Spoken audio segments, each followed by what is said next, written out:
Talk about that just from your perspective. How the real stuff of being an entrepreneur, mentally, emotionally, and physically, the toll that it takes on somebody. Not the pretty stuff that they see, but the real stuff of building something great. How hard is it on all those aspects? I tell everybody that entrepreneurship is for everybody, and unfortunately, entrepreneurship isn't for everybody. It's statistically only for 7 to 8% of the people, and only 1% of those people actually ever become millionaires. A lot of young people get sucked in, and then they can't get it done, and because they're being told a false reality of it, they have a false expectation. And people who would otherwise succeed if they just knew what to prepare for, quit. And then us as human beings in business lose out on a lot of good things. The reality is life is hard, man. We're gonna be hit so many times with unexpected hardships. And these unexpected hardships for most people crumble them. The reason they crumble them is because they lack the ability to operate during hard times. If you can operate during the good and the bad times, the easy times and the hard times, you naturally create this gap between you and everybody else. That's a tremendous tactical advantage that you can create with simple daily routines that create that for you up here in your mind.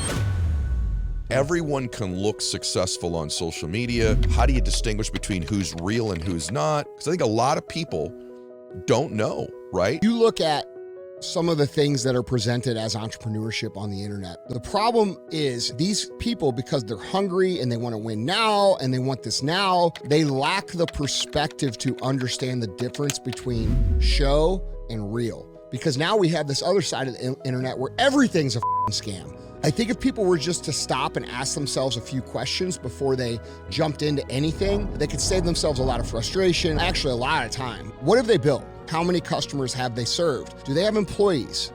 Do they run teams? What's it like to order from their business? We have to acknowledge there's a reality to winning. And it's not just getting to a point where you can buy an exotic car or fly on a private jet. Those things are accessible to people who cannot legitimately afford them now. It's one of the best answers in the history of the show. I think real successful people are willing to share their mistakes more.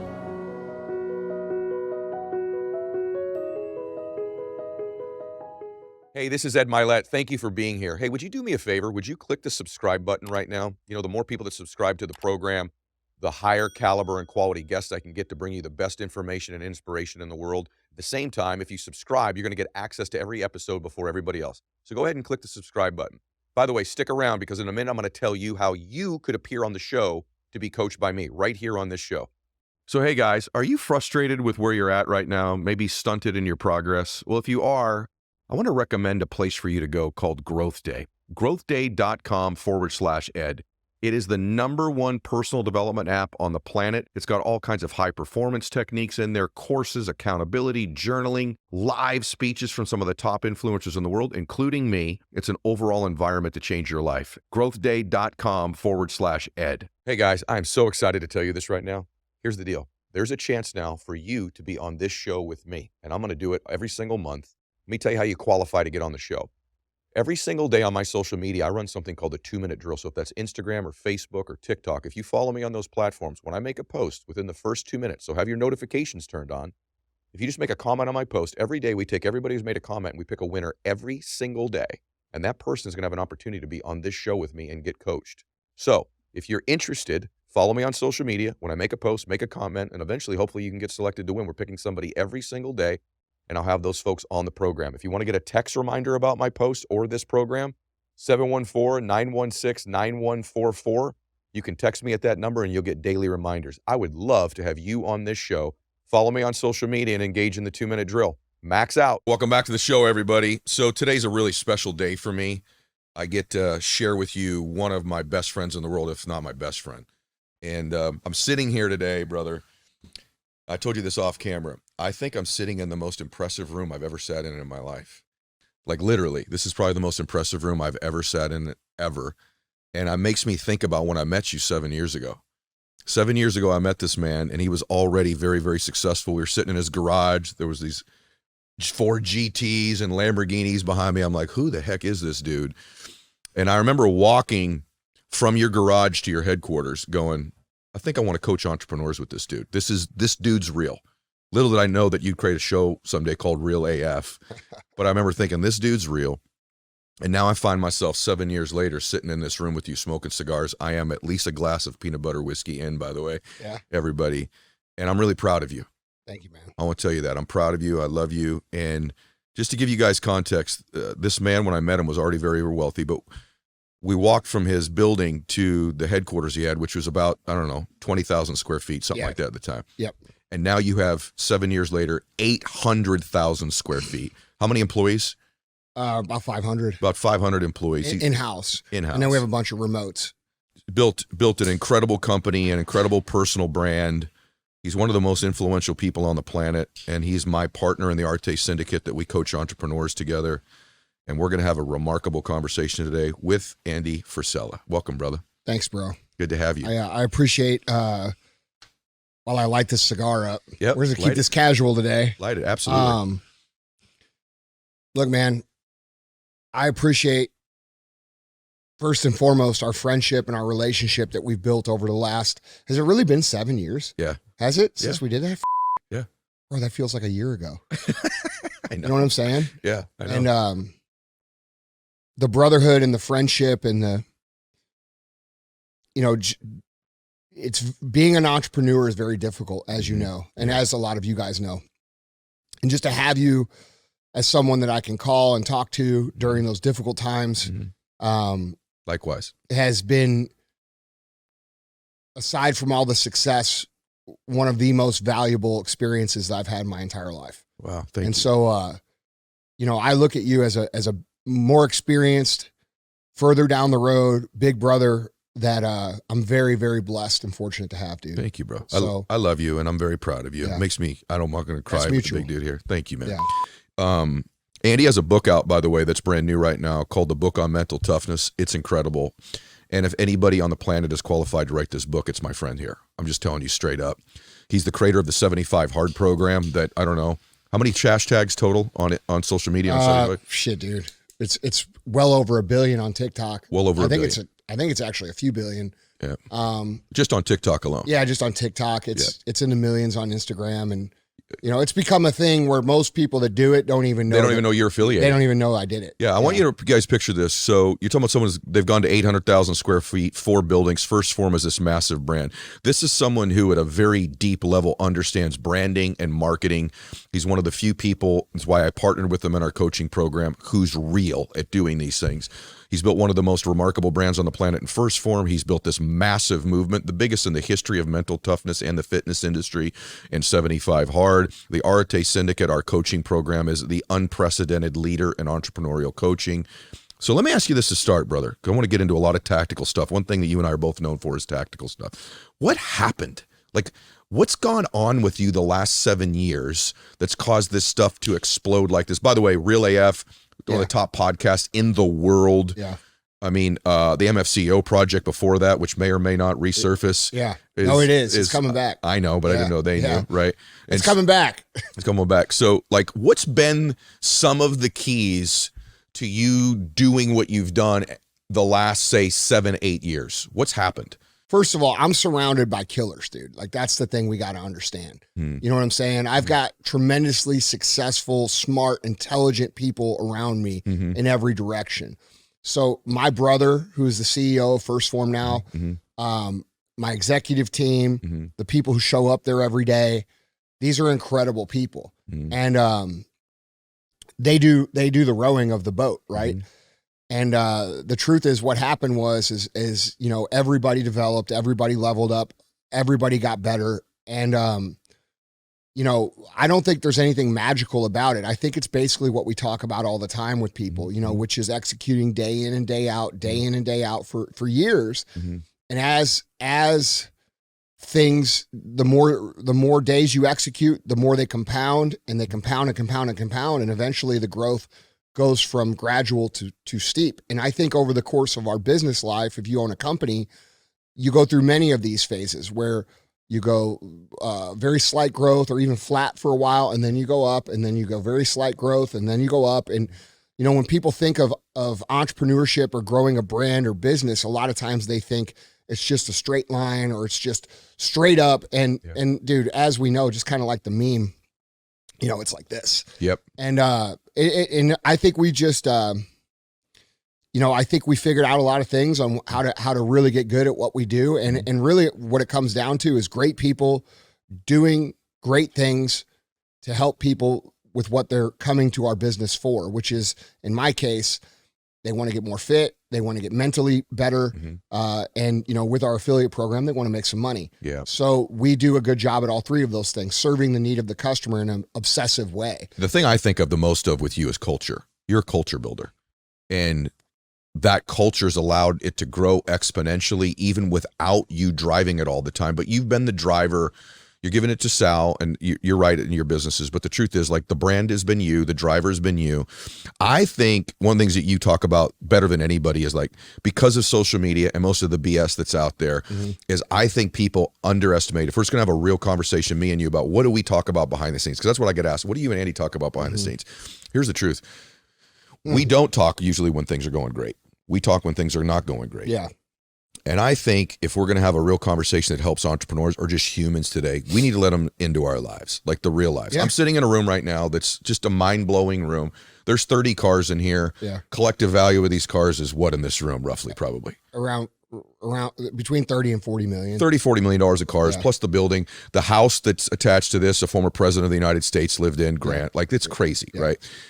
It's way harder than people think. Yeah. It's way harder. It's way more debilitating to be an entrepreneur, mentally taxing, emotionally taxing. I sent you a video a few weeks ago of a very successful guy who got asked in the interview, hey, if you had to do it all over again as an entrepreneur, would you do it? And what advice would you give yourself? And he says, I don't think I would do it. Yeah. And we both went, I don't know that I would either. If we're being really real. Yeah. Talk about that just from your perspective. How the real stuff of being an entrepreneur, mentally, emotionally, and physically, the toll that it takes on somebody. Not the pretty stuff that they see. Everyone's in Turks and Caicos. Everyone's tan and partying and in nightclubs. But the real stuff of building something great. How hard is it on all those aspects? I think it's harder than anybody could possibly imagine that hasn't done it. And this is why I get so frustrated with the current state of the environment of entrepreneurship on the internet. Yeah. Because we have a lot of people who haven't really built anything. They've maybe built a little cash flow, but not any asset or not a real company. And they tell everybody that entrepreneurship is for everybody. And unfortunately, entrepreneurship isn't for everybody. It's statistically only for 7 to 8% of the people. And only 1% of those people actually ever become millionaires. Right. And when we statistically break that down and we look at the way it's marketed, it bothers me a lot, because I think a lot of people get sucked in who would be tremendous entrepreneurs, tremendous contributors. What's an entrepreneur? Somebody who is a part of a brand, who takes ownership of the brand, who operates at a high level and cares, and helps to build whatever it is that's being built. So they work inside a company. Yes. Okay. Yeah. Okay. And I'm blessed to have just unlimited amounts of those kinds of people. And I think when we talk about the mental toll, and this actually leads into why the book was written, and why 75 Hard was created. A lot of people are confused. They think I'm out here trying to be David Goggins. Right. The I am. I'm trying to survive. Yep. And that takes a certain level of toughness. And as you know, contrary to what a lot of people think, I struggle a lot. I have real struggles. I struggle mentally. There's a lot of pressure. It's a lot of pain. It's a lot of frustration, and it's extremely difficult. And I feel an obligation to be honest about that with people, because I feel like, because everybody looks at it on the internet as it's such an easy thing for everybody to do. Yep. What happens is that a lot of young people get sucked in, and then they can't get it done, or they can't win with what they're being told. And because they're being told a false reality of it, they have a false expectation. And so when they get in and they're like, holy shit, this is actually really hard, they blame themselves. They think it's them. And I see this every day. I see this in my DMs. I talk to people, and they, so I just feel like it's better to be honest with people about how hard it really is and what it really takes, so that you can prepare yourself for the journey. And I think that's the proper way to present entrepreneurship, which is why I'm so big on mental toughness. Because as entrepreneurs, we are actively choosing to walk the unbeaten path, right? Like, we are actively choosing to do a life that most of our friends, most of our family, most people are never going to understand, and they're going to attack you for it. They're going to say, oh, you know, why do you think you're too good for everybody? What more do you need? Yep. Like, you know, remember where you came from, or you still like the amount of negativity that comes with doing things outside the norm of society as an entrepreneur is so fucking hard to deal with that you have to be prepared to deal with it. Yeah. And then not only deal with it, but also learn how to leverage it. And, you know, the truth of the matter is, man, and I talk with Emily about this all the time, and I talk with you about this all the time. It's hard as yeah, and it beats the out of me. Yeah. And like, dude, I feel at 25 years in business, first Phorm's only 14 years old, but I've been in the same line of business for 25 years with supplement superstores. I feel like an old man sometimes. Me too. You know what I'm saying? Me Like too. I feel like, and then when I do the math, how many hours I've worked a full lifetime. Many lifetimes. Yeah, already. Many. So it's, you know, I get a little frustrated. Actually, I get highly frustrated with the way that it's presented in real life. You know, there's a lot of fake, and it really doesn't bother me from an aspect of people are cheating. People are going to cheat in everything that they do. That's the nature of human beings. But what bothers me is the good people who are honest, that want to build something, that get sucked in it. And then, you know, what I think about is like, how many good ideas, how many good businesses, how many cures, how many good solutions are lost because the expectation of the expectation of the path is painted to be something that it isn't. And people who would otherwise succeed if they just knew what to prepare for quit. And then us as human beings in business lose out on a lot of good things. Yeah, we're cheated out of their greatness because they've been presented a picture. By the way, you're exactly right.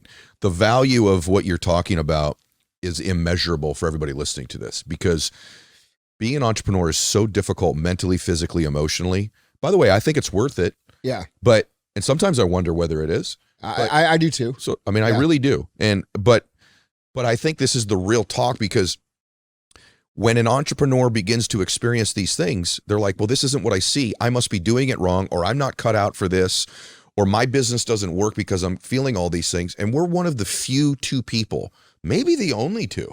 There's probably somebody else. It's like, actually, if you're experiencing all of this heat, setbacks, financial catastrophes, emotional catastrophes, people stealing from you, suing you like they shouldn't, you're probably on the actual right path as an entrepreneur. And all stages are difficult. One thing most people don't see with you, because the story becomes dated because you're so successful now, is I want you just to tell the audience, because they may not realize this, because we're in here with, I don't know, you have hundreds of millions of assets now. You built a company that's a $1 billion plus brand. And even at this stage, it's not roses and bubblegum most of the time. No. But the first decade for you. It's harder now. Really? It's harder now than it was in the beginning. It's harder than when you were living in the back of a supplement superstore? No question. Okay, tell them about that, and then tell me why it's harder now. Well, that's how we started. You know, Chris and I started in 1999 with $12,000 from painting the stripes on parking lots. We had a buddy who had a striping company who was gracious enough to give us a job. And at that time, it paid very well for a couple of young kids, right? Mm-hmm. We were making like $20 an hour, which back then was like making like $100 an hour. Right. So we were able to save a little money and start this business. And the first store, we bought the shelves we literally bought the shelves at Home Depot.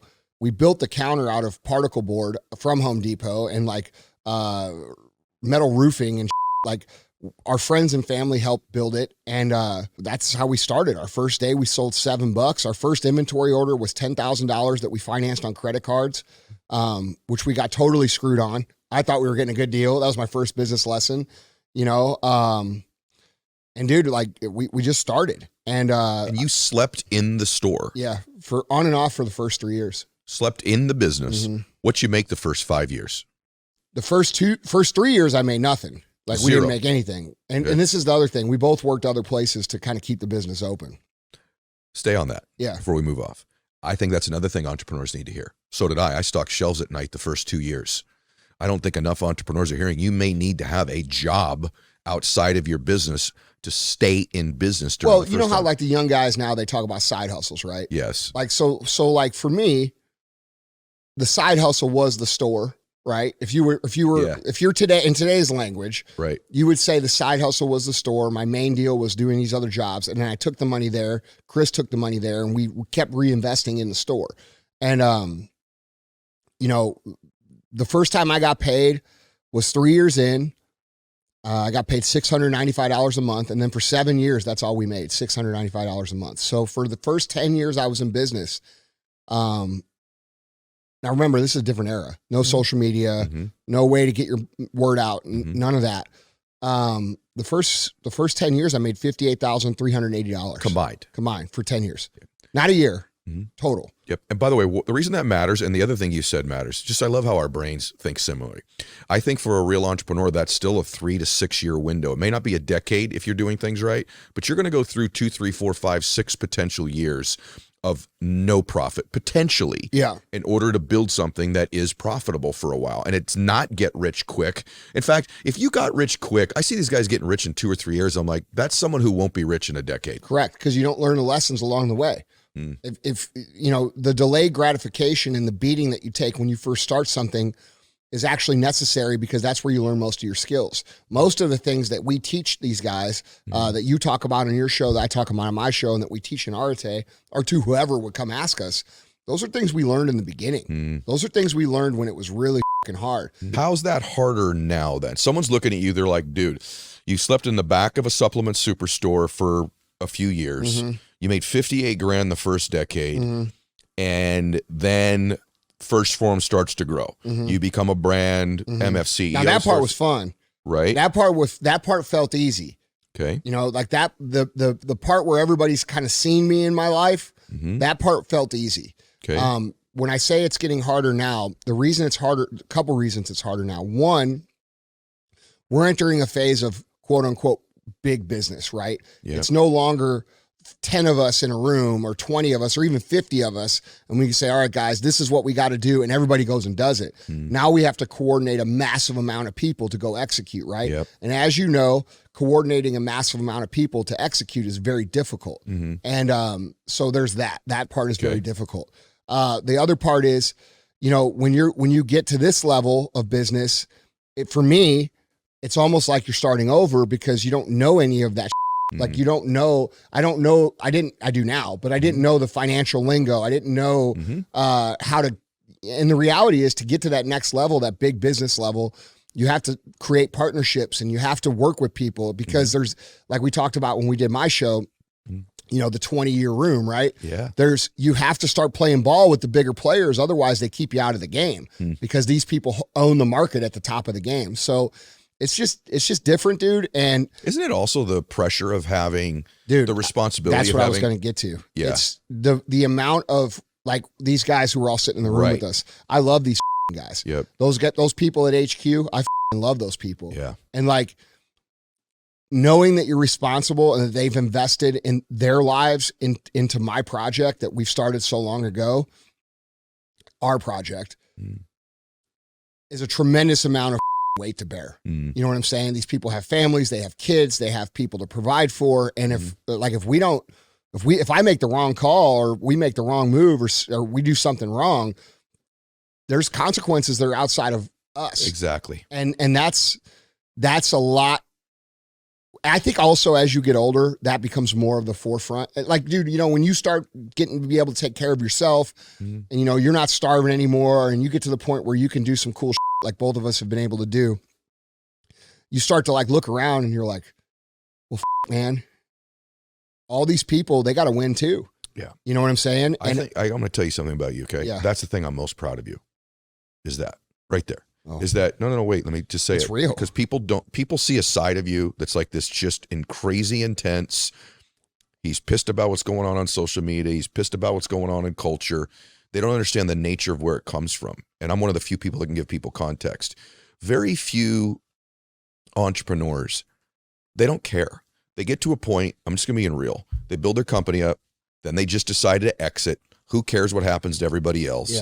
And you have this thing about you, which is probably why you've been successful. You're really hard on people. You're a hard dude to be around. You're a hard dude to be in business with. I'm in business with you. I'm a hard dude to be friends with. You are. But by the way, you're also, if my car broke down in the middle of the night, I just said this to somebody yesterday about you. That whole analogy, I know for sure who I would call. I know it'd be you. And so you're also a great friend to have. But you're hard because you set incredibly high standards. Right? And you care deeply. And the thing I admire most about you, I just want to say this to you, is that the challenge is if you're one of those people and you're nodding, you're like, I care about people too, you're in for a difficult ride once your business gets big too. Because now you've got your customers you care deeply about, you've got the people that work with you care deeply about, you've got society you care deeply about. And this stuff wears on people. And it's the thing about you that I admire the most. It wears on you. I think it's almost like any great leader has that, right? But I want people to know that about you. The other thing that I want you to, I'm going to ask you this in real time and I want you to answer it honestly. For me, my greatest strengths are my greatest weaknesses. When I harness them, they're great. They've also been the things that have hurt me the most in my life. And then for me, I would say one of my great strengths is my intensity level. I run real hot. I thought I ran the hottest of anybody I've ever met until I met you. And then there's, I don't know, maybe I handle it differently than you. I think I've been good for you. You've gone through that maturity process I haven't gone through yet. Yeah, but I see you doing it. Yeah. But to talk about that for a minute, so you're one of your great gifts. It's not, people don't know this. It's actually your brilliance in your marketing mind and your branding, which we'll talk about in a minute. But from an emotional personality trait, you got to run hot. Michael Jordan, Tom Brady, Andy Frisella, whoever, myself at my level, whoever it is, Elon Musk, you cut open these humans. They're a little bit crazy. Yeah. Right. And if you're a little bit crazy, I like you. But for you, I want you to be, as probably no one's ever asked you this before on camera.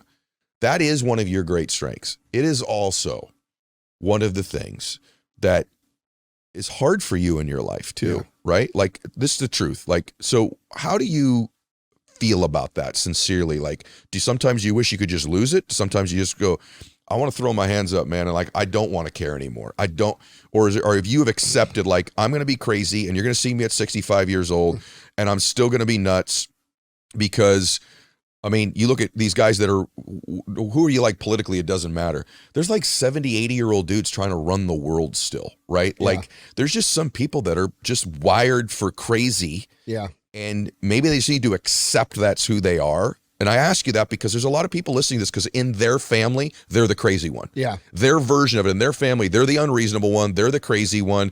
They may not yell and scream like you do, but in their family, they're like, everyone's like, what is wrong with you? Yeah. Right. And maybe there is something slightly unhealthy about it, right or wrong. I had an interesting conversation with Zoltan, who's from Five Finger Death Punch. He's a brilliant man. I told you about this. Yes. And he was sitting exactly where you're sitting. And we were talking. And we were talking about some of the issues I have with running hot because he runs hot, but he's very calm. And, one of the things that I've been working on is trying to accept that as reality, because when you look around, when you're wired that way and you're wired for winning, which is the truth. I hate losing, dude. I hate not being competitive. I hate being bad at and it's not about winning. Like, to me, it's about, I hate losing. And I would say that the combination of me being wired with hating losing and me being as tense as I am is the reason for this success, 100% personally. But it's also the reason for, a lot of failed friendships. It's also the reason for, maybe when I was younger, I would deal with people the wrong way and actually hurt them. So there's some regret that comes with that. And there's also a lot of self-analyzation that comes with that basically, you look around at everybody else, man, and you see, especially right now with victim culture, right? Like you see all these people getting attention off of the things that have gone wrong in their lives. And I don't talk about those things that have happened to me. I don't talk about the bad things in my life. Like, we've all had bad things. I'm looking at one. There's a scar on the left side of his face. He was stabbed. Yeah. And most people don't know that. Yeah. Yeah. And I think the underlying truth is that, it creates a lot of wins, but it creates a lot of difficulty too. And a lot of mental anguish because you're not like everybody else. When you're built different than everybody else and you have this desire for more and this desire for achievement and this desire to win, everybody else looks at you like you're fucked up. And they'll tell you that too. What the is wrong with you? Like, why can't you just relax? Why can't you just do this? Because I'm just not built that way, man. And as I've gotten a little bit older, I've gotten better at accepting it. and it's sort of embracing the fact that this provides a lot of good, but there's a lot of things that you have to deal with that aren't so good. It is interesting because sometimes when I'm with you, I'm like, I wish I could get them to wind down a little bit, you know? And then there's this other part of me, brother, that I'm like, I have friends that are like different than me politically. Like you and I don't agree on everything politically or socially or their personalities are different. I have other friends. That's that are okay, bro. Cause like you can be wrong once in a while. Well, I appreciate that. but I think unreasonable people change the world. Yeah, they do. And I like that there are unreasonable people, no matter what form that takes. Yeah. And the unreasonable people change families. Unreasonable people are the one. Yeah. And so however that manifests itself for you in your life, if you're listening to this, I think weird equals rich and normal equals poor. And I don't mean that just financially. I mean in life. Yeah. Like, bro, you're a damn roller coaster. Yeah, I know. You're a roller coaster. And you know what? The ride is worth it because life would be boring without you. Yeah. And the world would be boring without unreasonable. What would the world be like without Steve Jobs? What would the world have been like without Henry Ford? Right? What would the world have been like without some of the great leaders we've had, you know, geopolitically around the planet? Great entrepreneurs advance culture, right? And they change families. And so if you're listening to this, stay unreasonable, but have some grasp, what I think you've had happen the last 3 or 4 years, and I take credit for this, some of it, is you become a much more self-aware person. Yeah, for sure. And I think self-awareness. And that's a fair comment too. Like you should take some credit for that, like real talk. Because being around you, like you're one of the only people that when I do get upset, you help me work through it as opposed to just reacting. And that's something that I truly appreciate. Thank you, bro. You know, like the one thing I could say about the people that are around me is that they have a lot of grace. Yeah, you know what I'm do. saying? They also have a lot of gratitude, Andy. Yeah. And that's important. Look, there's certain people in the world that just shake things up all the time and they're hard to be around and they win championships. Yeah. Okay. That's what Belichick does. That's what Phil Jackson did. That's what great leaders do. You saw Jordan talk about it in his documentary. Perfect. I mean, example. he was crying about it. Perfect example. Because like he's out here on the court demanding the best of all his teammates and they hated him for it. That's right. And that bothers him. Yep. And now, you know, it bothers him. And by the way, some of them to this day still don't get it. But you know what they got from being around him? Rings, championships, wealth, notoriety. Which is now their whole identity. Correct. Yeah. That's right. Do you say something that I love, and it goes to 75 hard. You've then created things in your life, though, to give you some mental peace and fitness. So not only has it developed mental toughness for you, but like we'll put it up on the screen right now if you're watching YouTube. And if you're not, I'll describe it. What did you weigh at your heaviest?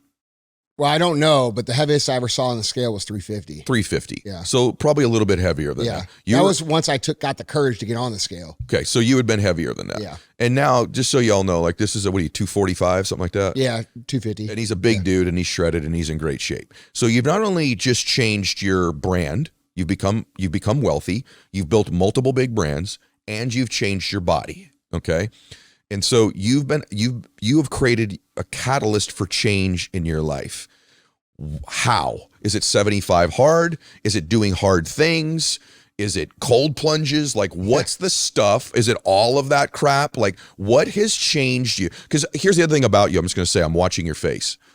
You never spend any time taking any credit for it. You do not allow yourself, even as we sit here, to look around here. And where we're sitting is the most impressive room I've ever sat in my life, okay? And you've done some remarkable things in your life. My frustration for you as your friend is I wish you'd enjoy it more. Same time, success leaves clues. Very few humans have changed their body, their finances, their brand, and their businesses to the extent you have the last decade on the planet. Listen to me. On the planet, okay? And by the way, also, even though also the way that you treat people is you've always been kind behind the scenes. You're great with people, bro. Off camera, you literally said to him, I heard you. I want everyone to hear this. Then I want you to answer the question. We were lighting up these really good cigars. Yeah. And he asked about them. and then you handed them a cigar. Yeah. Right. Now, this is someone that works with you that is behind the scenes on the camera. And I heard this, just so you know. And you literally, because people that see you screaming on TV all the time, okay? And you literally said to him, hey, bro, anything you ever want or need, just ask me and I'll give it to you. Yeah. You just said that off the camera to this guy, just so people know. So give yourself a little bit more grace and credit, okay? This episode is brought to you by BetterHelp. And I have to tell you something, I'm so honored that it is, because I'm such a believer in therapy. I don't think enough people dive into therapy. You know, therapy's for a lot of different reasons, all the way that you're really going through a very difficult time or traumatic thing in your past that you want to work through, all the way to maybe just today, you just need somebody to talk to and bounce some ideas off of and express yourself. Therapy is something that most of the guests you've seen on my show all have in common, is that at one time in their life or they're currently in some form of therapy, because it can help you work through trauma, challenges, problems, blocks mentally that you may have. And what I love about BetterHelp, it can be done online. You can switch your therapist at any time if you don't click with them. It's just an awesome environment, and it's really, really affordable. I totally, completely recommend BetterHelp. So celebrate the progress you've already made. Visit betterhelp.com/edshow today to get 10% off your first month. That's BetterHelp, HELP.com/edshow. But how have you changed all these things? Someone said, Andy, how have you changed these things? Your answer would be what? I'm a systems person. In business, I operate on systems. In personal life, I operate on systems. And I got very successful in one area of life on systems alone, mainly the powerless system that I talk about. Powerless system. Yeah, I know what it is. Yeah, the powerless system is, I believe it's episode 16 on Real AF. If you want to go listen to it, it's just a systematic way to work through your day. Okay. All successful people think there's magic to it. There's not magic to it, dude. If you win one single day, if you can win one single day, you have exactly the amount of magic needed to achieve anything that you want. And I believe that every single person can win a day. And all I did was figure out a system to where I could track my days and see how much I was winning. And so I was able to build a good company and a couple good companies and financial success and things with that system. But what I realized is that, I wasn't going to be able to get to that next level without handling this. Body. He's pointing to his body. Mind, body, being. And some things happened to me around the time that I discovered and started thinking about this. One of them was I was really sick. I had pneumonia. And I missed work for this is 2014, 15. And this is just a first realization of how I came about this. I realized that I was sick, I couldn't go to work, and I was checking my bank account. My bank account's going up. And at that time I thought I was rich. And by most people's standards, I was. But I was miserable, dude. I was sick. I was watching the same movie on TV every day, 10 times week. And I'm like, I had this massive realization, and it was very simple. It was this is why rich people kill themselves. And that's what came onto my being. And I thought about it for a second. I'm like, dude, you have a much bigger mission ahead of you. It's not just take care of you. It's build something that other people can have their dreams in as well. And which is something that, you talk about a lot.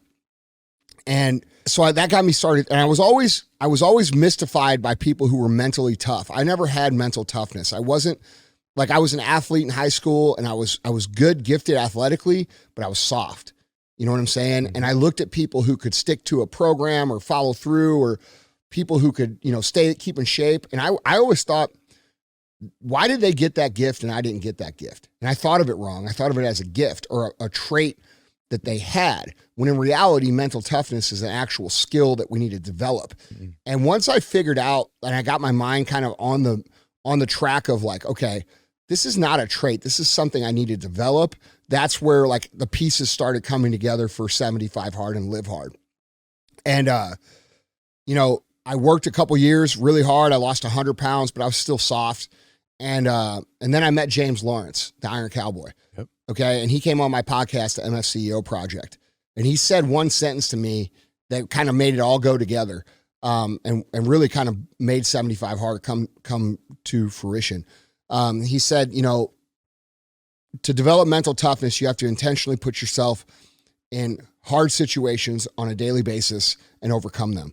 Mhm. And that intentional hard, that part of the intentionally do hard Mhm. is the part that kind of made me, the pieces come together. And then 75 Hard was born because I picked all the things that I had done over the course of my life when I was operating at the highest level.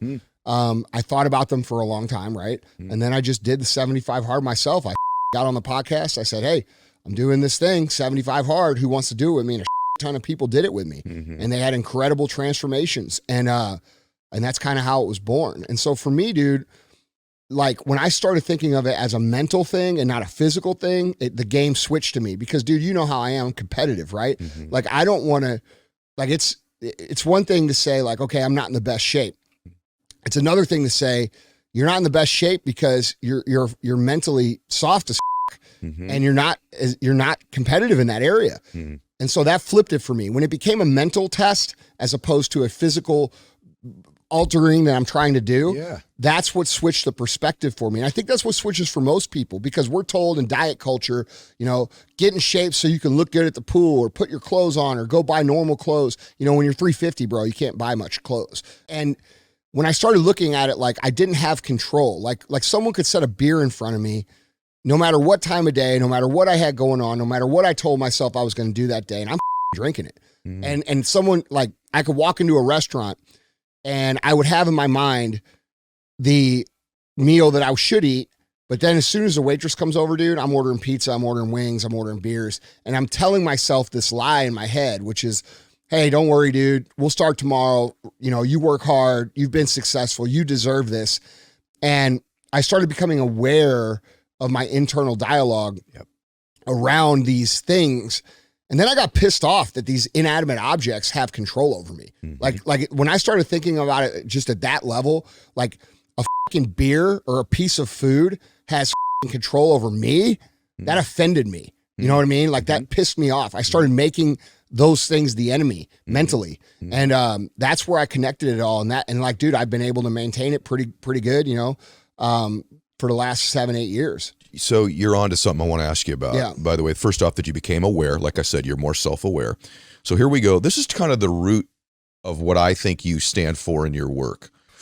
And I know you mean this in a kind way. I think when people see you yelling at everyone, I think if they don't know you well, they'll think this dude thinks he's got everything together and he's arrogant. Yeah.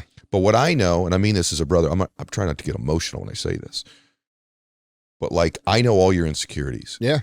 And I know that a lot of times you're still looking at this stuff like a fat dude. Yeah. Like, I'm a fat dude, right? And so I want to go to this work because this contradicts most of what everyone's going to hear in personal development. And here's the truth. You're right and they're wrong. And here's what it is. You just got to love yourself as you are. Yeah. It's a big thing in personal right now. You're perfect as you are. Yeah. You're amazing as you are. Self-love. Okay. Now, you and I both know what that means. I mean, self-loathing and self-hatred is not a healthy thing. Right. But self-delusion is a more unhealthy thing. Correct. To tell yourself everything about you is perfect and you're okay. So you don't say this in an unkind way. You say this as somebody, I want everyone to hear this before he says it. He says this as someone who has lived way overweight. Yeah. Who has lived with not being proud of himself. Who has lived with being ashamed of himself and angry at himself and heavy and been suicidal many times since I've known him, if I be frank, right? Yeah. Like, so what do you say, now that I've set the context, to this notion of self-love, love yourself as you are, you're perfect as you are, show up as you are, as opposed to being self-aware and allowing yourself some pain and discomfort because that causes you to want to move away from things about you that don't serve you, that make you unhealthy mentally or physically. So speak to that. Well, first off, I think anybody that watches my content, no matter what I'm saying, you should understand I'm talking to other people like me.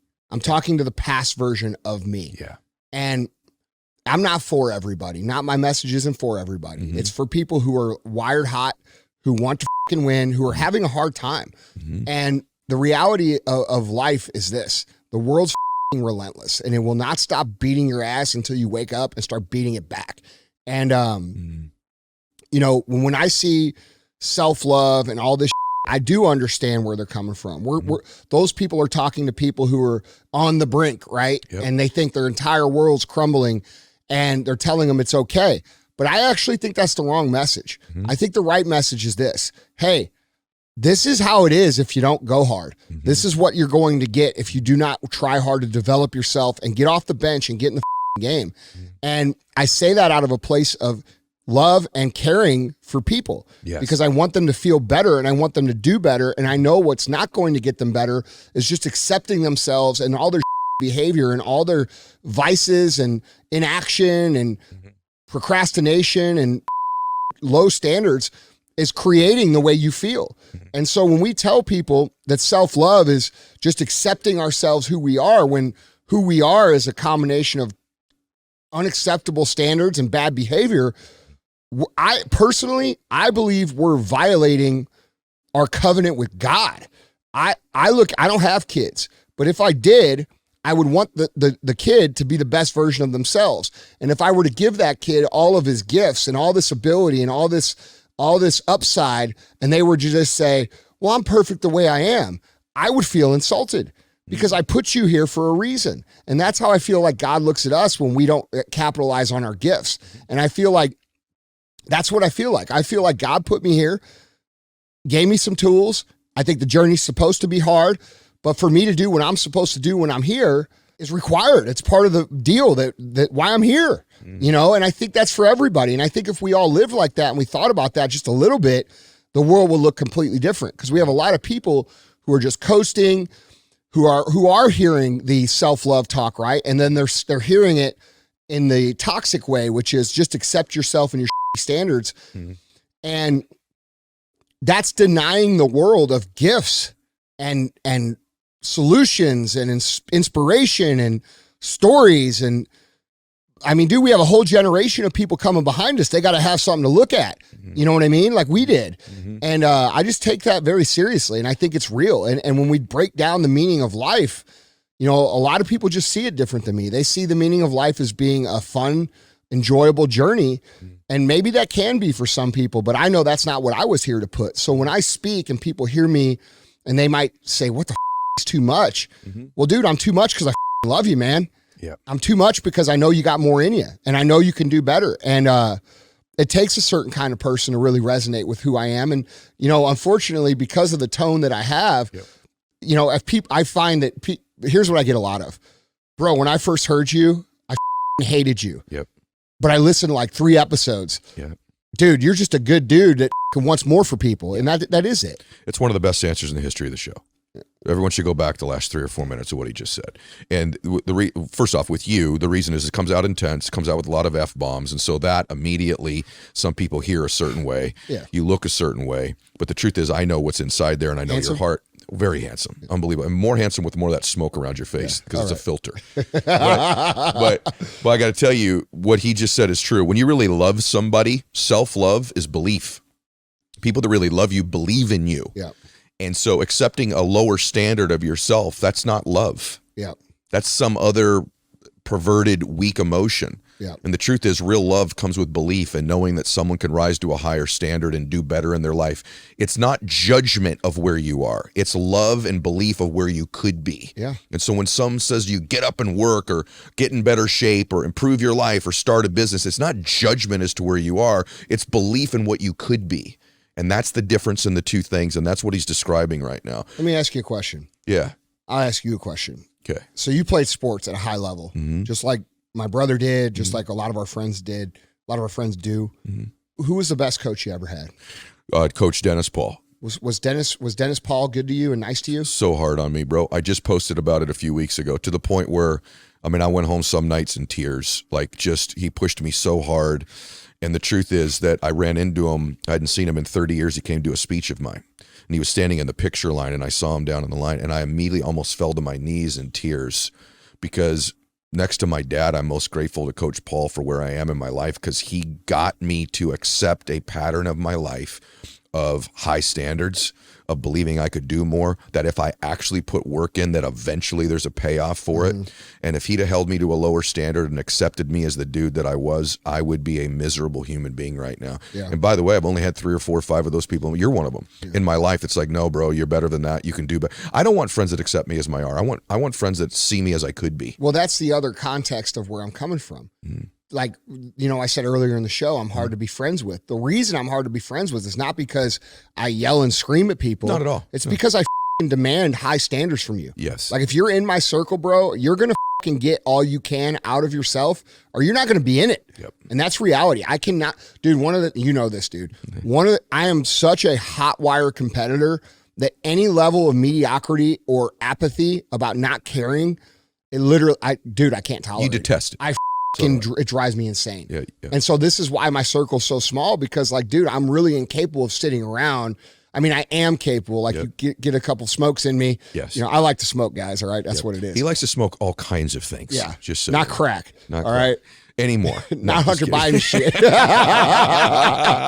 not smoking Parmesan cheese, man. But here's the deal. Like, once I got my buddies that come in for the podcast. You know, I do my podcast a little different than you. Like, you have the names on. I just have buddies on. And they always come over here after the show, and we smoke and drink and hang out. And in that environment, I can be a bro, right? But like, dude, any other time, like, I'm here to do. I think some people look at you like, I don't know that I want to be that hard, which is okay. Some guys look at Goggins that way, and you and Goggins are different. But there's this thing Grover talks about. I love Goggins. So do I. Both do. We brought David into our group, I think, a couple times. We've done it twice, I think. And we both love David. And we both love Goggins, which there's 2 different people, right? There's Goggins, and then there's David, and there's 2 different people. But we love. He calls himself Goggins. Right. Well, the Goggins dude is the dude. But what about that, like, leveraging the dark side versus like chasing the dream? There's 2 ways people approach this. Both work. I think you got to do both. Okay, explain that to us. So as an entrepreneur, as someone who's wired for achievement or attempting to achieve, we are presented with lots of different energy to leverage towards our goals. And part of the energy is positive and part of the energy is negative. And I believe that entrepreneurship and business and building something is so hard that you have to learn to leverage both. And I feel like a lot of people are wired one way or the other way. And I was too for a long time, but I was only wired for the dark. So, you know, there's positive energy, right? Which I believe from my experience, and it might be different for everybody, and it also could be just my perspective and worldview. But for me, it's like 90-10, okay? 90% negative dark side energy, 10% positive. And what I'm talking about is the energy that we receive going down the path, okay? What do we get? Well, anytime that we set out to do anything different than everybody else, bro, nobody gets it, all right? So that sets the precedent for us to get negative energy in different ways all the time. This is why a lot of people in the beginning, they're like, nobody believes in me, nobody supports me, everybody's, you know, making fun of me. Yeah, dude, because you're doing something completely outside of the realm of what they see as normal life. And so we're going to face more negative energy, in my opinion, than we are positive. There's going to be very few people that actually believe in you. There's going to be very few people that say, yeah, you know what, Ed, I think you can do that. Most people are going to say, dude, I think you're getting a little bit too out there. You know, they're going to try to talk you out of it. And so I think it's necessary, and very few people talk about it, to learn how to leverage the dark energy properly, because positive energy is great, dude. Like having someone like you come put their arm around me and say, hey, bro, you're doing good. It's a big deal, but it's very rare. All right. What's very common is everybody else saying, hey, what the like when I say, hey, we're going to build the next Nike level American iconic brand, people look at me like I'm full of right. Even after what I've done. You know what I'm saying? And by the way, we're debt-free company and nobody gave me any money. Like there's no company. I don't know of another company our size that is debt-free.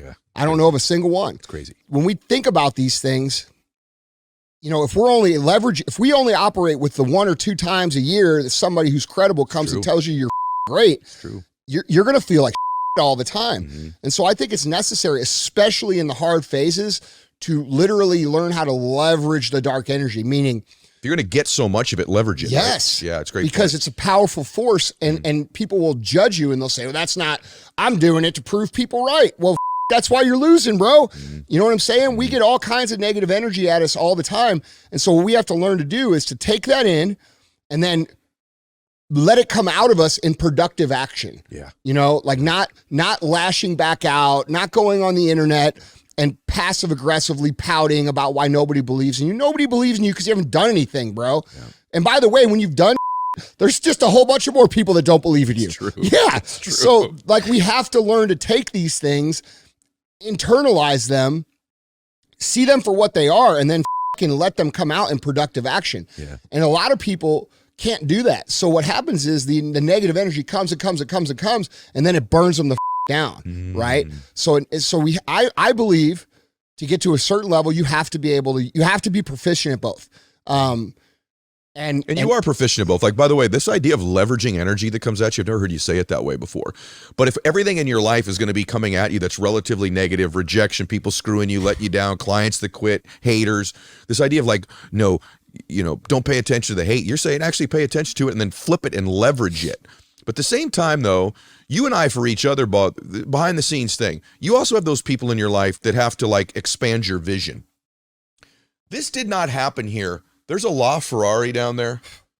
Yeah. There's a Bugatti down there that's bananas. Every car in here is bananas, right? He doesn't buy like knockoff cars. Like this building's bananas, the guitars that are on the wall, the pictures, Grant's house over there, the way you design and deck. We're just sitting here like, hey, dude, I'm taking this part of the couch. I'm going to put that on the bar. So you're a visionary person too. So I want you to speak to that. And then even you and I behind the scenes, I don't know, every 3 or 4 weeks, you're like, hey, bro, this house in Florida, this thing there. Yeah. We're also people that, although we leverage the dark side, we're also dreaming and visualizing and having someone in your life that's like, hey, think about this, think about this. What element of it? This didn't come together by mistake. So speak to that a little bit about having some vision as well. By the way, this is like a master class. We should be charging for this podcast, but that's why we have the ARETE Syndicate. Right. But like talk about vision and having someone in your friendship circle that also helps you stretch that too. Don't just leverage the dark side, but the vision part of it. You have to be exposed to bigger things than what you're doing at all times, no matter who it is or what level you're at. And honestly, meeting you was one of those things for me. The first time I went to your lake house in Coeur d'Alene, like I'm over here thinking I'm doing it, right? And I am doing it. But then I walk into a 40,000 square foot bro, I was just telling the guys before the show, I was like, you get off the boat and you get off the dock and imagine the most crazy lake house lodge that you've ever seen in your life, and then you walk up to it and you realize it's the guest house. You know what I'm saying? Right. Like there's levels, man. And wait to see Hope Island. Yeah, dude, I already know. Yeah. I think it's important to expose yourself consistently to the outcome, which I think a lot of people do. I think a lot of people actually do that too much, where they make it all about the stuff and what they're trying to achieve. And you can get successful like that. I was successful my first 15 years like that. My first 10 years I wasn't, but I made a lot of money those next 5. And that was mainly like what was I trying to build? But I don't think you can really I think you can only get so far on that. Because once you start having it and once you start experiencing it, and this is going to sound all up to everybody else, but like, dude, driving any of those cars you just mentioned, that's like driving a normal car to me. Like I don't think of it anymore. Like it's just part of my life. And when I think of like what really gets me motivated and in the space I need to be is really thinking about historic things now. Like what's the story of our company going to be when I die? You know what I mean? What did I actually accomplish? Who did I actually help? How did I impact families? How did I make people's lives better? How did I help people discover, like I said a minute ago, that they have gifts too, and that they're here to let those gifts materialize in real life. And, and then I see what's going on in the world and what's going on in the country. And so like, I continue to take on these bigger causes. Yeah, you do. Because I don't get motivated by the stuff anymore. Actually, real talk. I mean, I've told you a million times. I've said this publicly a lot. I don't give a about it anymore. Yeah. Anymore. Yeah, I don't. Do you think you have to get it? Yes, absolutely. I had to get to that, to have it, to realize that it's not what So what is the cool part of being successful? Is that you get a platform that to shit's leverage cool. up other people? Listen, that shit's cool as fuck. Right. All right, it's cool. I'm not sitting here trying to play it down. Material goals are very important, especially when you haven't had them yet, because they're the things that'll keep you going during the dark times. You'll say, okay, well, this is the lifestyle I want. This is what I want to do. But once you have that lifestyle, a lot of people fall off because they don't have a bigger mission or a bigger purpose. And so what I've learned is that taking on bigger purposes that are outside of myself actually lead to not just more success, but also more fulfillment. And, you know, I don't have it all figured out. You know, when you said like people are like, oh, well, he thinks he's got it all figured out. No, I don't have it figured out. In fact, I've got the behind me figured out, but I don't have the in front of me figured out. You think Jim's proud of you? My dad? Yeah. Yeah, for sure. Did he tell you that?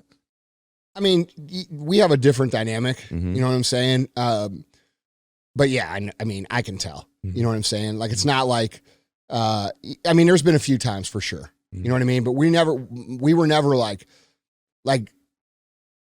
it was just different, man. My dad raised us as realists. You know, things are either this or they're that.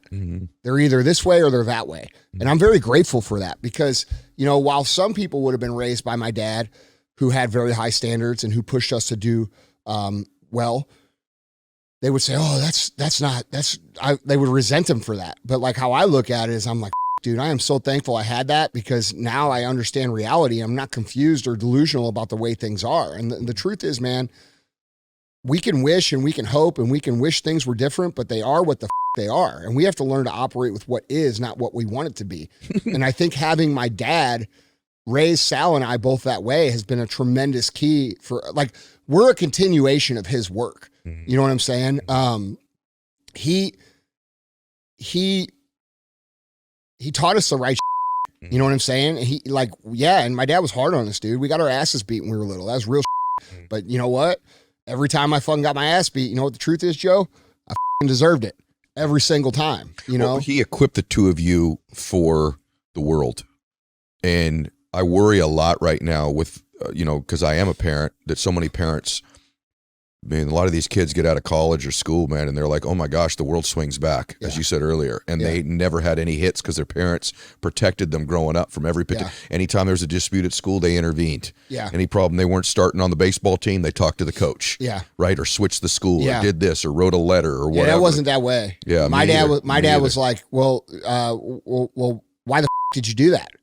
Don't do that. You know what I'm saying? Like, here. So, you know, I want to say this though on public record. Like, my childhood there was a lot, like if I were to go through it, there was a lot of really good and there was a lot of really up. And this is why I don't have sympathy for victims. You know what I'm saying? Like, bro, I've told you some of the and I don't talk about some of the publicly. And we had some really bad in reality that we had to deal with growing up. But the truth of the matter is, I wouldn't change it for anything. And I'm very grateful for the experience. And I'm grateful for how hard my parents tried, how much they did what they knew best to do for us.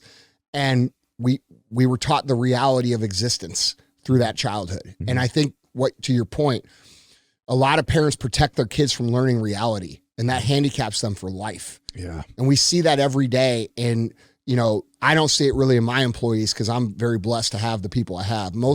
Because of this is a great thing, because of how I am on the show, most of the people that come to work for us are also the same. They don't come here thinking it's going to be sunshines and rainbows and flowers and They understand it's a hard team to play for. Like I always tell our team, I said, look guys, we're the University of Alabama, bro. High standards are a fucking must. And we're not these other guys. We're not these other companies. We're not these other people. You're going to be demanded to perform at a high level. And if that's not for you, that's okay. But that's how we're going to do things here. So, hey, guys, if you're like me, I am always on the lookout to try to eliminate these cold and flu symptoms. I got to tell you, literally right now, as I'm recording this, the last 3 or 4 days, I was struggling. I've had a cough. I've been congested. I tried an IV. I went and did a bunch of vitamin C. I've tried about everything under the sun. None of it has been working. Bam, someone sends me Armra colostrum, and it has changed everything. Here's the kicker. In clinical trials, bovine colostrum was found to be at least 3 times more effective than the flu vaccine at preventing the flu. So here's our special offer. We've worked out a special offer for my audience. Receive 15% off your first order. Go to tryarmra.com/Mylett. That's TRYARMRA.com/Mylett. or enter Mylett to get 15% off your first order. That's tryarmra.com, TRYARMA.com/Mylett. These statements and products have not been evaluated by the Food and Drug Administration. These products are not intended to diagnose, treat, cure, or prevent any disease or condition. These statements and information are not a substitute for or alternative to seeking care from your healthcare providers. Yeah, the one thing about you that's made you successful that I've learned is that you don't feel the need to be accepted by everybody. And you've actually already factored in that, you know, some percentage, used to say half, I don't think it's that big a number, but aren't going to accept you. And I think sometimes it's human beings' desire to be accepted by everybody and to stay in the middle all the time that keeps their life in the middle. You know, Like, I was don't never color- accepted, bro. Yeah, you never speak to that. What do you Yeah, mean? I was, dude, I was fat growing up. I was made fun of my whole life. You know, I got picked on by everybody. I was the youngest kid in my class. So like, I was on the very young side of my class that I was put in all through school. So usually until I grew up in about 7th, 8th grade, dude, I got the beat out of me every day. You know what I'm saying? I got picked on, I got bullied, I got made fun of for being fat. None of the girls ever wanted to be around me. I wasn't popular, I wasn't cool. So I kind of grew up with nobody like I never got the approval of anybody anyway. So like I grew up with that because I'm like, well, what difference does it make? I never had it. That's interesting. You know, so like to me, that's not an important thing. And I think that frees me up to say and talk about uncomfortable things on my show that are highly controversial. And then for those clips to go out on the internet and people disagree with me or say he's a fucking idiot or whatever they say. I was just literally thinking about this interview right here. Yeah. I've actually, because I'm so sick because of social media. So again, there's literally hundreds of clips that are going to come from this interview right now to go out on different social media clips. Like every damn thing we've talked about could be a clip. The one thing I think of with you, I remember in school, you're always taught to color within the lines. Yeah. You remember that? And I had such a hard time doing that. And most people have been programmed and trained. Everyone listen to me on this. To go through your entire life and you color within the lines. You never want to get outside the lines. You just want to color within them. And if there's anything that Andy and I have in common, because we are very different people, we're similar in a lot of things, but we're different in some ways. We've decided to live lives where we don't just color within the lines. Yeah. And I think the happiest people in life have decided not to do what they were programmed to do with as a child, which is to fit in, color within the lines, be quiet, be a good boy, be a good girl. That ends up being a really boring life, and it's not what you were born to do. All of the good things in your life lie within outside those lines. Mm-hmm. And you'll never know what your life will look like if you keep coloring within the drawing somebody else made for you. Mm-hmm. And if you get outside those lines, that's where your life lives. The other stuff that was drawn, they're supposed to color, that was by somebody else trying to limit your life and your being. And it just dawned on me when you were talking, it's an interesting metaphor, like both of us and anybody that I admire. If it's somebody that you like in entrepreneurship, if you like Elon Musk, or if you like Biden, or you like Trump, or whoever the heck you like, Obama, whoever the heck it is politically, they colored outside the lines of their own lives. At least you could say that for them, right? Great people color outside the lines. Great single moms color outside the lines, right? Like, I just want everybody to say one thing. I want to know this first. The book on mental toughness, the things we're talking about are chapter and verse in this book. And if any of this appeals to you, even if you're listening, you go, this is too hardcore for me, it's too much. Could you use 20% of what we're talking about? Right. Could you use 35% more of this? Now, some of you are like, I need all of this. Right. But whatever percentage, is there any part of you that's like, I do need to be mentally tougher in some area of my life? Whether that be the 75 hard piece of the book, the live hard piece of the book, or the beginning part of the book where he has different chapters on mental toughness. I'm telling you that this book is like, I love that it's just plain. It's black with the title on it, right? Because all the good stuff's on the inside of this book. How do they get it, by the way? Because they don't get your books like they get everybody else's books. I just self-publish my books. Right. So they're just available on my website, which is andyfrisella.com. Okay, so go to andyfrisella.com. Make sure they get the book. And I write those books, dude, because out of service. These books aren't written so I can be a New York Times bestseller. I don't give a right. I write these books because, dude, eventually I'm going to be dead. And I want people to understand that there's a certain level of responsibility that we have to condition ourselves for the path of life. And especially if you're an entrepreneur, especially if you're a business person, or you're just a regular person who needs to learn how to react and handle things better. Because, dude, the reality is life is hard, man. We're going to be hit so many times with unexpected hardships. And these unexpected hardships, for most people, crumble them And the reason they crumble them is because they lack the ability to operate during hard times. So if you want to really know what you're going to get out of the book, if you do the work that's prescribed in the book, because that's part of the book, is a big part of the book, is the work that's prescribed. What's going to happen is you're going to become someone who, and I want you to really think about this, okay? If we look at the scale of life, productive life, as 80 years, all right? We have to understand that during those 80 years, certain times are going to be good and certain times are going to be bad. And that's for every single human being on the planet. And most people can operate and produce when times are good naturally. They can do that. Most people cannot operate and produce when times are bad. And so what this book is really about is teaching yourself to operate during all the times. And if you can operate during the good and the bad times, the easy times and the hard times, you naturally create this gap between you and everybody else. And whether that be in business or your career or just the quality of husband or father or parent that you are, or you run an organization, that is a cumulative effect over time. And people wonder a lot about like, why certain people are able to do so much more with their 80 years than other people. And I fully believe it's because those people understand how to produce even when totally. And that's what this book is about. This book is about you learning to take control of your own decision-making process, become aware of your own internal dialogue, tune your internal dialogue to the right place that it needs to be so that when hard things happen, things continue to progress. And I think that's a massive advantage that most people lack in life. And when you asked, how did this happen? It happened because I can do both. It happened because I can operate when good and I can operate when bad. It's irrelevant to me. Does it feel bad? Yeah, it feels bad. But I'm also in a place where the production doesn't stop.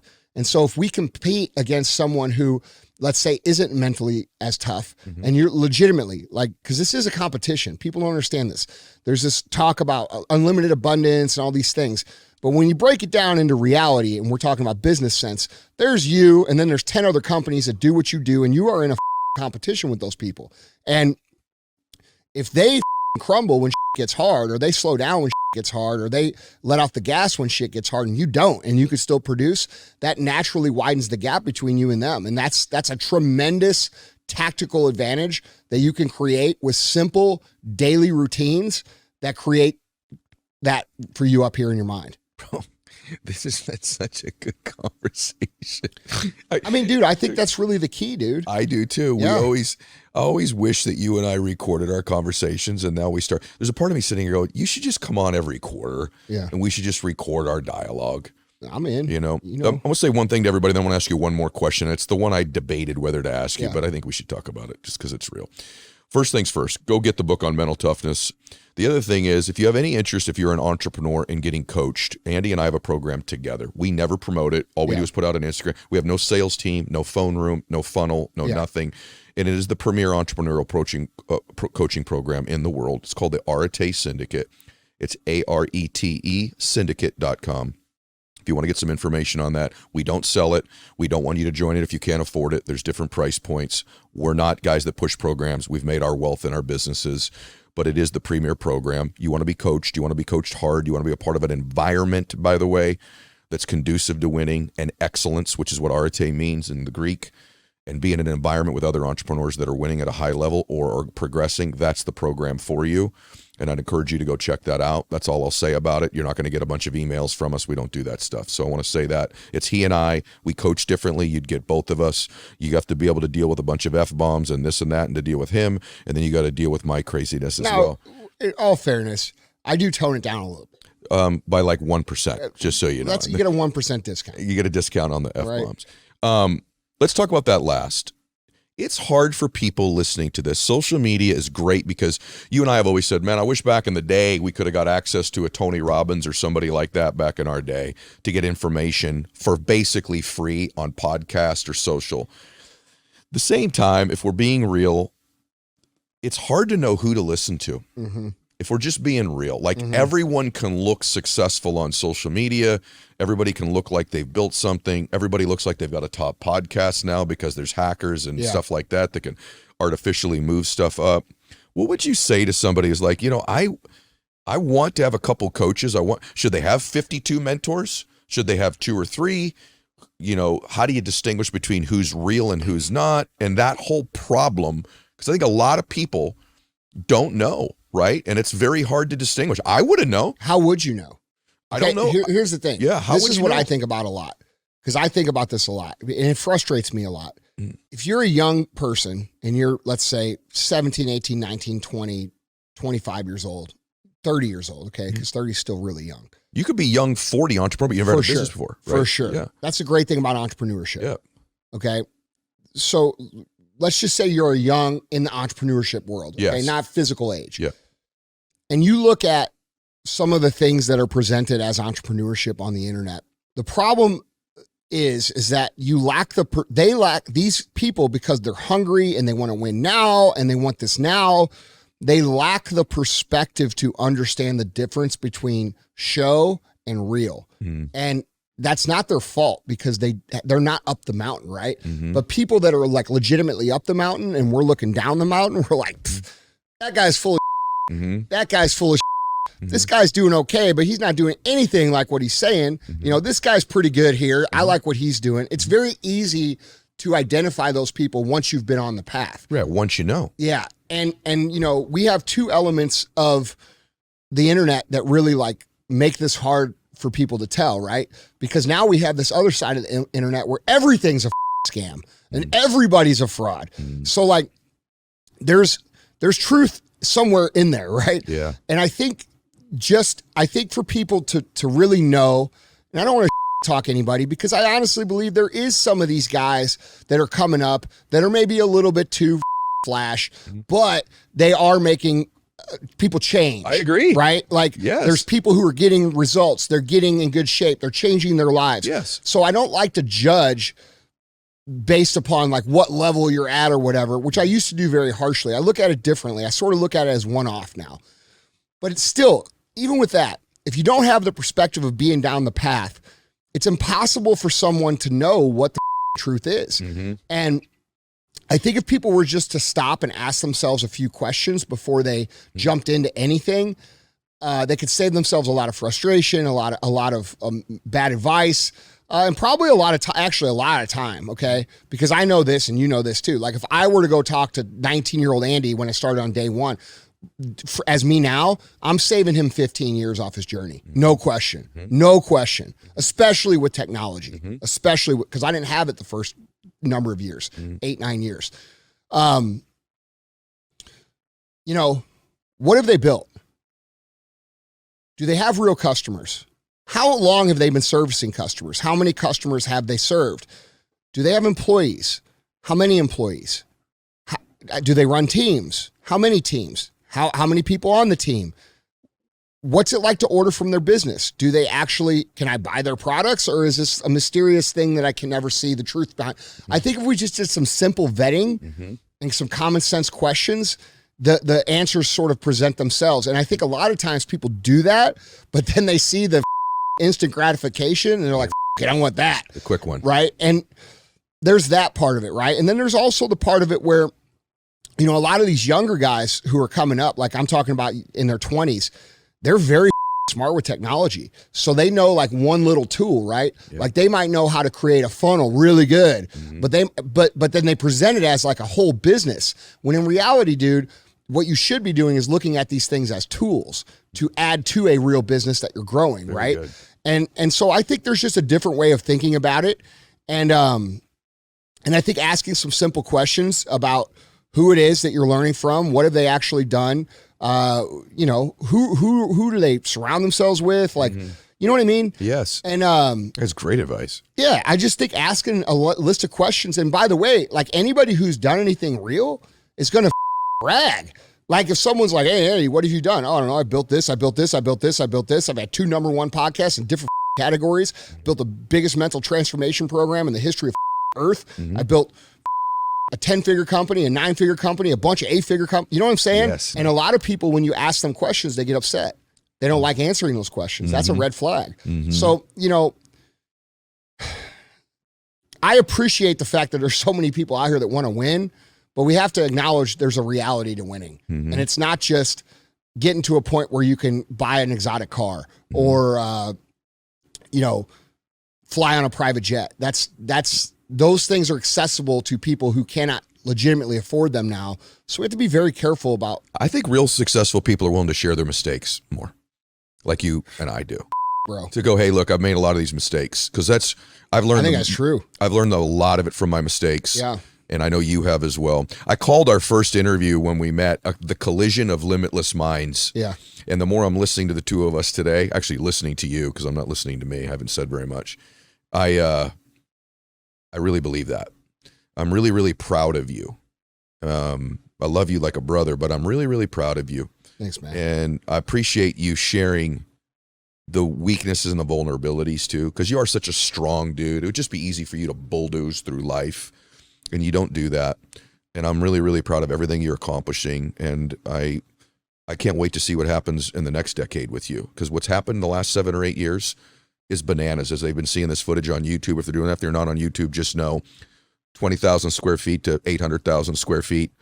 You know, he lives in the former president of the United States home. I've never seen a car collection like this in my life, and it's just sitting here at your house. These aren't even all of them. But let me ask you, with all that combined, last question, honest answer, is it worth it?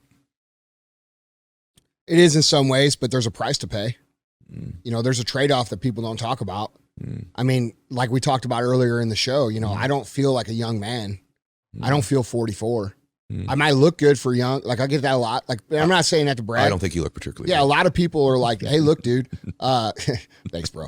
But a lot of people are like, dude, you look way younger than that. And that's because I keep myself in pretty good physical condition, right? Shape. That's right. But like on the inside, dude, I'm 1,000 years old. And so like, that's the price you pay, right? You pay the price. You give up a little piece of your soul to go on a journey like that. And, you know, you have to surround yourself with people, specifically people who are the closest to you, significant others, who could tolerate that journey and deal with your crazy shit. There's a lot of things I missed out on in life that I didn't get to do, you know, but the's a lot of things I get to do that other people don't get to do. And I think the important thing, you know, when we talk about, is it worth it, is more so like, how do you value worth it? You know, when I think of what's worth it, I just don't feel like we as human beings are here to just exist. I feel like we're here to make an impact that matters. And I think the fact that I don't have children probably adds to that a lot, where I feel like I have to do something relevant to matter. But I think our lives matter. And I think your life may matter for a different reason. Somebody else's life might matter for a different reason. But my life matters because I was gifted a certain set of skills and a certain mentality, and I'm wired a certain way to produce things and build things. And I mean, if you're asking me, would I go back to being who I was before? No, I wouldn't. I like it better now. Good. But the reality is like when people out here, they tell you, oh, it's just easier. It's as simple as changing your, like, bro, this hard as and it beats the shit out of you every day. And like, maybe those guys are telling the truth. Maybe it was easy for them, but it wasn't easy for me, and it's not easy for me. And I feel like that's what gives me the platform to speak to people, because I'm legitimately just a normal person with, I don't think, any gifts, that has gritted it out. And the things that people perceive as gifts, because you make that face right there, but that just is a product of the hardship. Of experience. Yeah, that's the product of the journey. Yeah, I think it's not worth it in your own life maybe, but it's worth it in the lives of other people. Yeah. I think to some extent, depends on the level. I think there's a level I think there's a lot of truth to that. Yeah, I think there's a level where you won and you go, yeah, it was worth it. I play golf 4 days a week. I got my house paid off. It's probably a worth it level. When you decide to climb really, really high, there's a return for you energetically and emotionally that's really difficult, but it's counted in the lives of other people's lives. Between the two of us sitting here, the amount of people's lives who are still alive and haven't taken their lives because something one of the two of us have said, or have started a business, or have gotten shape, or have improved their marriage, or have improved something in their life, or built a company, or helped someone else. It's worth it. And when you count it in the lives of other human beings, when you just measure it on your own life, it's a dicey bet. When you add the other lives up that you've helped contribute to, it's a no-brainer to me. Yeah. And I think that's what you're saying too. It's like, that's what's worth it. And I think it's something, I say that to you to remind you of that when you're going through those days and I'm not talking to you and, you know, you're not expressing it, is you know, the rewards are in other people's lives for the most part at some stage. Although they see the LaFerrari and the other thing, like you're right. Like the truth is, after you have those things, they're awesome at first, and then the rate of return emotionally on them is diminishing. But the rate of return when you invest in it's like why you and I, when we do our ARETE events like we're doing tonight, we're having a dinner. Yeah. By the end of the night, we're like, yeah, bro, it's totally worth it again. Yeah. And then we need another event with other people because it reminds you and I, oh, I'm making a difference in humans' lives, you know, in some spiritual sense. Then it's a no-brainer and it's worth it. Yeah, I think there's a lot of truth to that, dude. I think about that a lot, you know, especially with what I'm doing with Real AF. You know, I have to go on the internet and talk about things that really suck to talk about, you know, and I do, like, you know this, and most people don't realize this because most people are on the internet for clout, and I actually do that show out of service. I feel like no one else is willing to talk about difficult things or even state opinions. And I do it twofold as a service. One, to bring awareness because I want people to understand the environment that they're in and what they need to learn to operate in. But two, I do it from a place of showing an example of what it looks like to exercise your freedoms. Right? Like, we should not be afraid to speak the truth. We should not be afraid to state our opinions. We should not be afraid to say when we see things that are wrong, that they are wrong. And I feel like we as a culture and as a country have gotten so used to holding back our opinions and maybe softening them for political correctness that the truth has become subdued. And I think we are all suffering from that in this current state of affairs in our country. And so when I think about like why I do what I do, it really is more out of service. I know you know that, but nobody else really realizes that. I don't like doing that show. I don't like getting on there. It's fun. I do like doing it because I get to have fun with DJ and we get to joke around, and I love these guys. But at the end of the day, man, it's something that I think needs to be done. I think one of the things that's cool about our friendship too is like, because I have all different friends from different backgrounds. Like, if everybody that's around you, you agree with every single word they say, what a boring life. That's the problem we have in society, I think. I think in society, we've lost the ability to hear other perspectives. So do I. Yeah, which is not allowed for any kind of growth or problem solving. Like, if we have to solve a problem, we have to at least point at the problem, even if it's uncomfortable to point at the problem and say, there's a problem right there. Yes. And so when we surround ourselves with people who only think the same things that we think, not only does it keep the problem from getting solved, but it keeps us from developing and growing as a human being. Yeah. So how can we become more educated and have a better perspective on life if we only surround ourselves with people who agree with everything that we say? Amen. Right? And so that's why, like, I don't mind when people disagree with me. Now, like, yes, sometimes people are assholes about it, but the truth is, I actually welcome differences of opinion. I know you do. Because I'm perfectly okay with defending my opinion. You know, and maybe I'm wrong, dude. How many times have I told you that? Where I'm like, hey, you know what, dude? That's right. I'm wrong. You know, like, I think that if we all started adopting that sort of mentality where we're not afraid to state our opinions because we've thought them through and we're willing to at least have a conversation about them. And I'm also willing to hear someone else's differences of opinion. We have a much healthier society. I mean, that's a healthy friendship. That's a healthy relationship. That's a healthy country. Well, what it is it's the sign of a mentally tough person. A mentally tough person can hear ideas they disagree with and feel strong enough about their opinion or open enough to grow that they're mentally tough enough to stay in that environment. It's a sign of mental weakness when you're unwilling to have dialogue with people you disagree with or be open to new ideas and perspectives. Yeah, or offended by everything that isn't exactly the way that you think it should be. I 1,000,000,000% agree. Yeah. And that's why I say I'm proud of you. Yeah, thank you, man. Everybody go get the book on mental toughness. You can go to andyfrisella.com to get it. If you want to get coached by he or I, you can go to aretesyndicate.com. This is an all-timer. The collision of limitless minds. I knew it would be, and I can't wait for us to do it again on the show this year. Yeah. I don't want to wait 7 or 8 more years. Next time we'll do it at your place. Okay, yeah, we'll do it at my place. We'll do it on Hope Island. Yeah, I'll come out and we'll do it there. All right, everybody. I don't have to ask you to do it, but share today's episode. It's an all-timer. Probably be the all-time most downloaded one instantaneously. God bless you all. Max out your life.